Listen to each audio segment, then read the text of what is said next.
Hey, hi everyone, it's Rohan this side, and I welcome you all to Galactic AI. And in this video, I'll help you understand that what is this application all about, how did I create this, like what kind of tools did I use to create this, and then I'll end this video with a quick demonstration of this web application. So to start with, the whole idea of this web application revolves around the concepts of generative adversarial networks. The main fun about the generative adversarial networks is that it takes the random latent noise as an input, okay, a vector of some random noise, and then generates whatever you want, okay, depends on what kind of data you've used for the training. So in my case, what I've done is, the fun of the thing that my application can do is it can generate images of the galaxies which are very similar to this. Okay, these are the images of the galaxies which are very far away from Earth, taken from Earth, and that's why there is a lot of disturbances also. Basically, this is part of one of the different project I'm working with. Okay, that is for getting a super resolution out of this. But well, I've used the same data set just to test that if we are able to generate the same level of data set or not with the help of GAN. And trust me, it's giving wonderful results. Okay, so basically, if I just open some of the images and show you, these are the kind of images of the galaxies that we have in the data set. Let me show you some more examples. Right, these are the type of galaxies.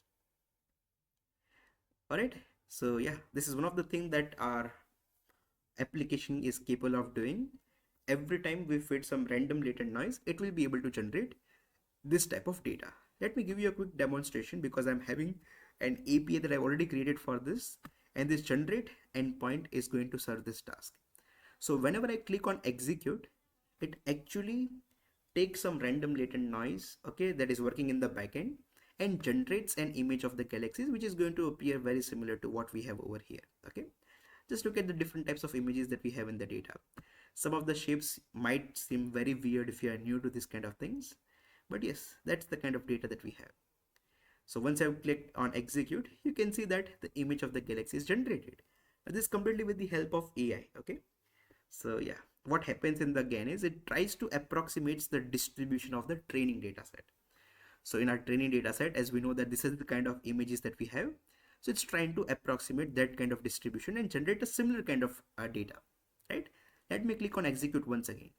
So this time it is giving me this kind of output because a different latent noise was passed as an input to this. All right. So I hope the first part of this application is clear to you. Okay. And then comes the second part, and probably my favorite part, that is to colorize a black and white image of a galaxy and see the capabilities of the GAN, that how is it able to create a colorful image of the galaxy from a black and white image, and how true outputs it can create. All right, and for this I've used something called as image to image translation or a pix to pix GAN. Okay, what I like to call, both of the names are valid. So in this case, it does not really take latent noise as an input because this is part of a conditional GAN. Okay, pix to pix GAN is a part of a conditional GAN, and over here the way that it works is it takes an input of a black and white image of a galaxy, and it also knows how the output is going to look like. And that is exactly why we call it as a conditional GAN, because we are conditioning the GAN that, hey, you know what? If this is the input that I'm providing it to you, then this is the kind of color that you need to fill in the images. All right. And that is why this is called as conditional GAN. So in this case, it does not take an input of random latent noise as what it takes in the normal GAN. Okay. Just keep that in mind. And the dataset that we have used over here is the Galaxy Zoo 1 dataset, the OG dataset of the galaxies that we have on Kaggle. And then we also tested it on the Galaxy Zoo 2 dataset. Okay, there are certain differences in between both of them. Okay, the distribution of the galaxies, the colors are also slightly different.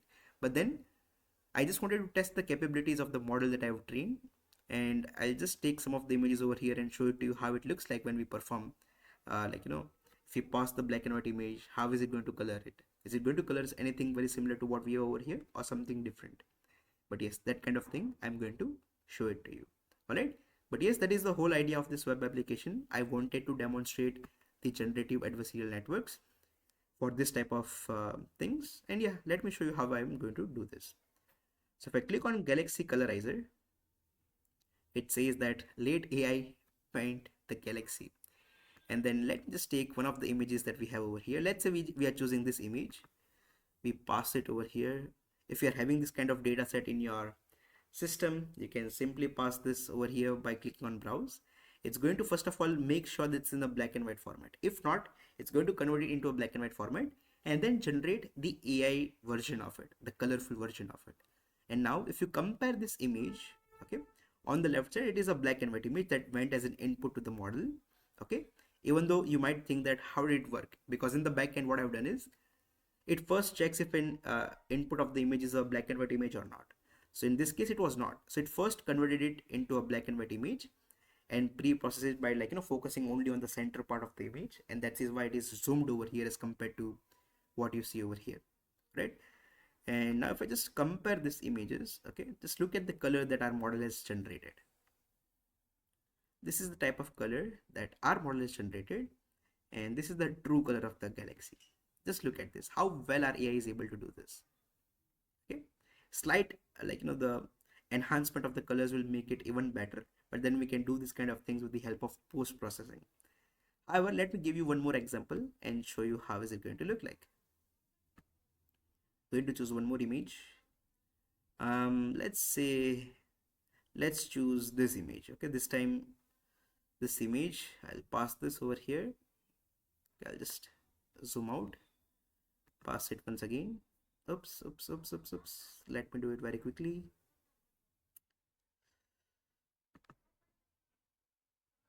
And see how the output performs.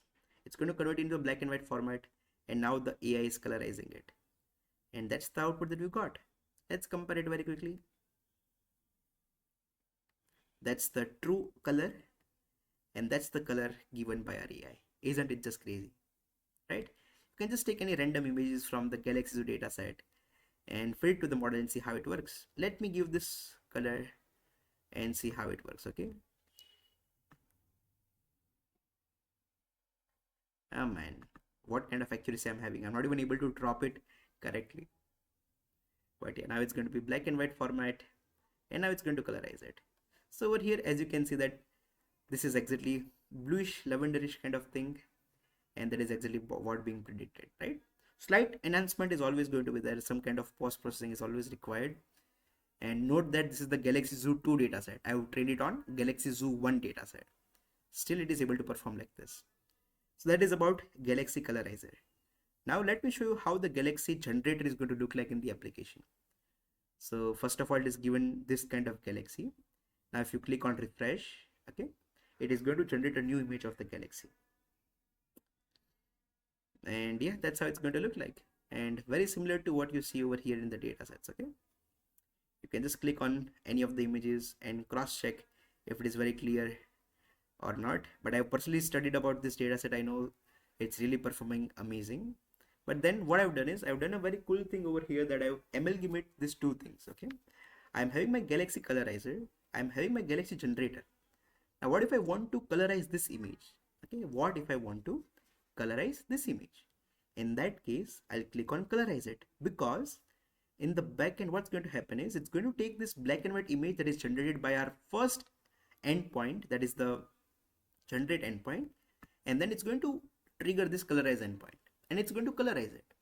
So even though this data set is not exactly what we used for the training, let's see how is it going to perform. Even though it's having a lot of noise, let's see how is it going to perform if we click on colorize it. So AI is colorizing the generated galaxy. So this is how it's going to look like. Let us try it for one more time. I'm going to refresh this, generating your galaxy image. It's randomly taking the latent noise, and this kind of image was produced. I'll click on colorize it.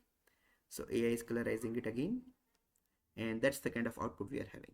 Okay, and by the way, I'm not really sure if I'm having that image over here or not. I'd have to search for it, but I'll leave it as a part of the image in our description of this video for you to try it out. I basically had an image that was having a lot of noise in the Galaxy Zoo dataset. Okay, and because of that noise, it was having this kind of reddish kind of background. So just wanted to show you that, like, it's really working like a charm. If you're having this kind of a noise in the background, that's going to be very, very reddish like this. Okay, let me see if I can find this image right away. If not, I'll just add this image as a part of the description. Okay, or else I'll do one thing, I'll pause the video over here, I'll search that image and come back. Alright guys, I'm back. I've got the data set. You can see there is a lot of noise in the background, so you can see some kind of reddish kind of color in the background, right? So to demonstrate this, what I'll do is I'll go to the Galaxy Colorizer. You can see that over here, if there is a noise, it is captured by this kind of a reddish color. And now if we pass this as a black and white image and see what kind of outputs we get. Yeah, you can see that, right? So yeah, that is exactly what I really wanted to demonstrate. All right. So yeah, that is about like how we can use this particular web application. You can get complete details about like what I used for the training over here and all the other informations. And if I click on the name, it redirects me to the GitHub repository. I've also uploaded a quick demo video of 13 seconds only. So yeah, that's how it's going to demonstrate it. But yes, that's about this application. But then there is something called as database, a local database. So I'll show you how my local database is going to look like. So here is my local database. Whatever images that we generated with the help of Galaxy generator, you can see that all the images have been stored over here, all right? And then all the black and white images, okay, are over here. Even if it was colorful, it first converts it into a black and white and stores it in this position, and the respective colorized images we will be able to see over here that our model has predicted. So yes, I hope this video has given you an idea about how this application basically works. And yeah, that's about it. Thank you so much.